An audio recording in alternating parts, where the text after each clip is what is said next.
buenas. En el vídeo de hoy vamos a tratar un tema fundamental en programación que es el HTTP, el protocolo de transferencia de hipertexto. Pero vamos a ver el concepto enfocado hacia el ámbito del desarrollo de software, de la programación. Y he querido dedicar un vídeo a este tema porque me parece vital, fundamental, importantísimo profundizar sobre HTTP en el ámbito de la programación, por tres motivos fundamentalmente. El primero es que independientemente del lenguaje de programación que aprendas o que estés utilizando, la mayoría de aplicaciones se comunican entre sí utilizando este protocolo, por tanto es vital entender, por lo menos conceptualmente, cómo se lleva a cabo esa comunicación. El segundo motivo es que en este canal hay vídeos, y habrá más vídeos en el futuro, sobre proyectos, sobre conceptos como utilizar Postman, sobre qué es una API REST, etcétera, para los cuales pues, es bastante importante que te suene al menos lo que es el protocolo HTTP. Y el tercero, y para mí el más importante de los tres, es que si en el vídeo de hoy entiendes que HTTP, más allá de unas siglas abstractas que hay que memorizar, y aparte de eso que se pone en el navegador cuando entras en una página web, no son más que un conjunto de normas que todos nos hemos puesto de acuerdo en seguir, en cumplir, para que nos podamos comunicar entre diferentes aplicaciones a la hora de desarrollar software. Si entiendes esto, si entiendes que un protocolo, estas normas, no son más que unas directrices que todos estamos de acuerdo en cumplir, entenderás muchas cosas respecto a buenas prácticas y tendrás una buena base para luego entender conceptos, por ejemplo, de criptología para seguridad. Así que sin más preámbulos me pongo en plan didáctico y nos sumergimos de cabeza a la lección de psicología, Harry. HTTP, como hemos mencionado antes, significa protocolo de transferencia de hipertexto. Y lo más importante de estas cuatro palabras es la de protocolo. Y un protocolo no es más que un conjunto de normas que una aplicación debe seguir para poder entenderse con otras y asegurarse de que están hablando todas el mismo idioma. No es la intención profundizar demasiado y entrar a hablar de las capas, del modelo OSI, etc. Pero si te interesa el tema, déjame en comentarios y en un futuro más detallado, más en profundidad, lo vemos. Pero sí que es interesante quedarnos con el concepto. Tenemos ese conjunto de normas que alguien ha puesto allí. ¿Quién? ¿Por qué? ¿Cómo? ¿Dónde podemos encontrarlas? Vamos a verlo. El protocolo HTTP dice, por ejemplo, que el mensaje que manda de una aplicación a otra va en texto plano. También dicta el protocolo que estos mensajes que se envían no retienen información de una conexión anterior, es decir, es una comunicación sin estado, stateless. Ese concepto va a ser importante para mil millones de cosas en programación, en informática en general, así que si no te suena el concepto, quédate con él en la cabeza, stateless. Y lo primero que se te puede venir a la cabeza es, esto no es verdad, porque cuando voy por internet navegando, el navegador sabe quién soy, recuerda mi sesión, recuerda datos de otras conexiones anteriores, y esto es una batalla aparte de los navegadores a través de las cookies, que te sonarán seguro, que es donde se almacena la información precisamente porque el protocolo per se, el protocolo HTTP, no almacena datos. ¿Qué más dice el protocolo HTTP? Por ejemplo, dice que hay una serie de métodos que sirven para determinadas cosas. Hay métodos que quizá te suenen, que son get, post, put, patch.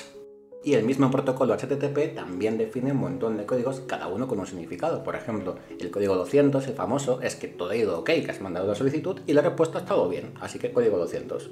Otro que quizá te suene es el 404, el not found. He entrado a una página y no existe, así que 404. Cuando el error cae de parte del servidor, es un error 500 lo que sea. El 403 es cuando haces una solicitud, la página existe, pero no tienes autorización para acceder a ver ese contenido, y te salta 403 forbidden, está prohibido, no puedes entrar. Y hay más, un montonazo más, muchísimos más códigos que están todos definidos. ¿Y quién dicta qué códigos hay, qué significan y todo esto? Pues ese protocolo, HTTP, que es un conjunto de normas que dice qué significa cada cosa y qué es lo que existe y qué es lo que se usa para esa comunicación. Dicho de otra forma, un montón de mentes brillantes un día se juntan y dicen, oye, no puede ser que aquí cada aplicación o cada servicio se comunique con otros como le dé la gana, que cada desarrollador diga, porque le sale el de las narices, que su aplicación se comunica así y que otra tiene que entenderle por qué patata.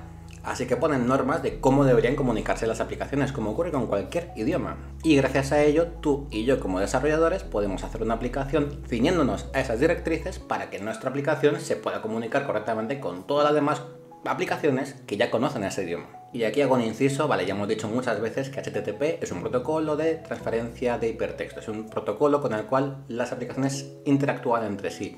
Pero eso no significa que sea el único idioma que hablan, no significa que sea el único protocolo que existe. Lo que pasa, y si hablamos tanto de él, es porque hay tanta cantidad de recursos, de frameworks, de lenguajes que están adaptados a la tecnología, a la metodología REST, que es, si no te suena el concepto REST, hablaremos de otros vídeos, no te preocupes, que hay que modernizar, mantener y también diseñar nuevas aplicaciones que también se adapten a esa metodología REST, porque como todo el mundo hace aplicaciones de ese tipo, pues las demás también tienen que ser así, y todo lo que ya está hecho requiere mantenimiento. O sea que hay mucha oferta de trabajo relacionada con este concepto, y por eso te interesa este vídeo. Pero como decía, no es el único protocolo por el cual las aplicaciones se comunican entre sí.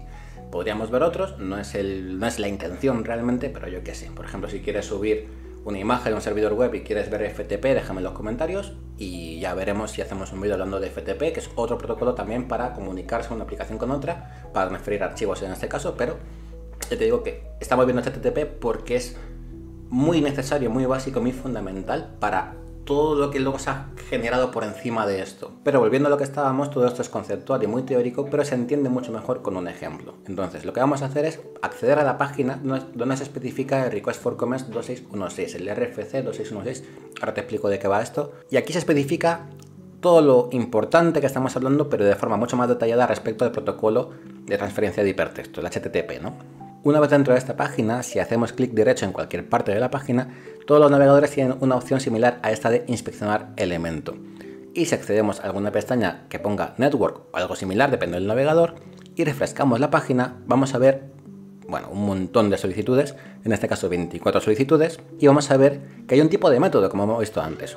Hay tipos de método get, post, put, pues aquí tenemos el tipo de método que es get en este caso. También vemos el código de respuesta que hemos dicho antes, que es el código 200, que todo ha ido ok, la respuesta ha sido correcta. Y veremos muchas más cosas de la solicitud, por ejemplo, cómo se estructura, su cabecera, la fecha de caducidad de esa respuesta, el content type, que es importante, información sobre las cookies, entre muchos otros datos más. Y lo que te voy a contar ahora seguramente sea la parte más importante del vídeo, así que merece mucho la pena que prestes atención y que te quedes con lo que vamos a hablar. Esta página donde se define el RFC 2616 es la página donde encontramos de forma detallada todo de lo que estábamos hablando antes. Y aunque nadie va a pretender jamás que te leas todo este pedazo de texto y que te lo aprendas de memoria, sí que es muy importante que como desarrollador de software conozcas que existe esta documentación, que todo lo que tiene que ver con el protocolo está definido perfectamente, que sepas que lo puedes encontrar en cualquier momento y en qué casos te es necesario o útil encontrar esta información. Los Request for Comments son publicaciones que detallan en gran medida el funcionamiento de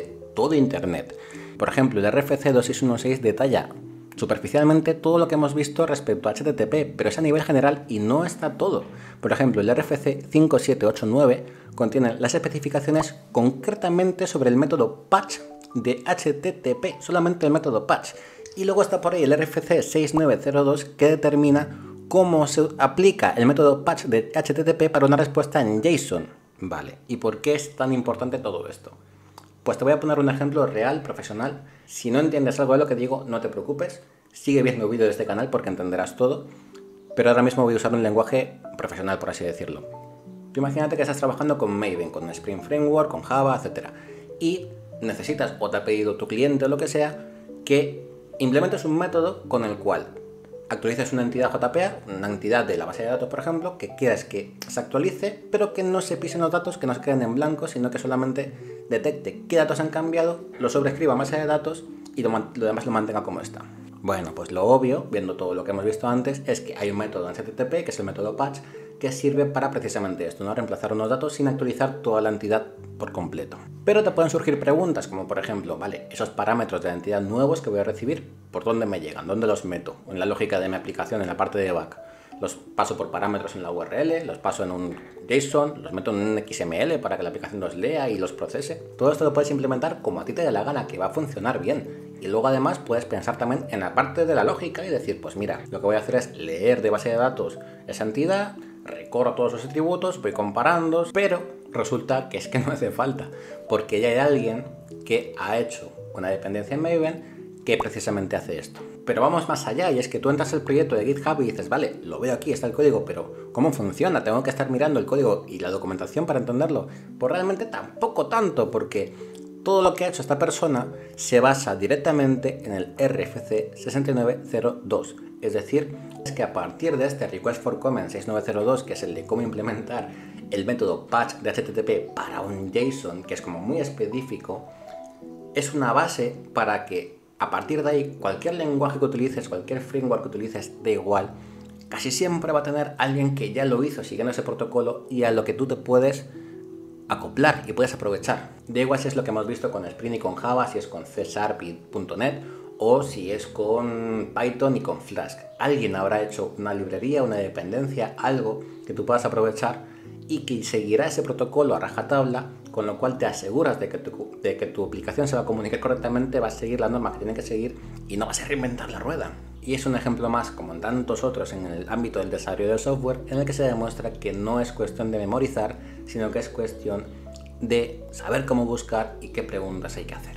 Por último, y para cerrar ya este vídeo, vamos a hablar un poquito de esos métodos que te he dicho que se definen en HTTP. No vamos a hablar de todos porque hay algunos que se usan con más frecuencia que otros, pero vamos a ver los más utilizados para operaciones CRUD.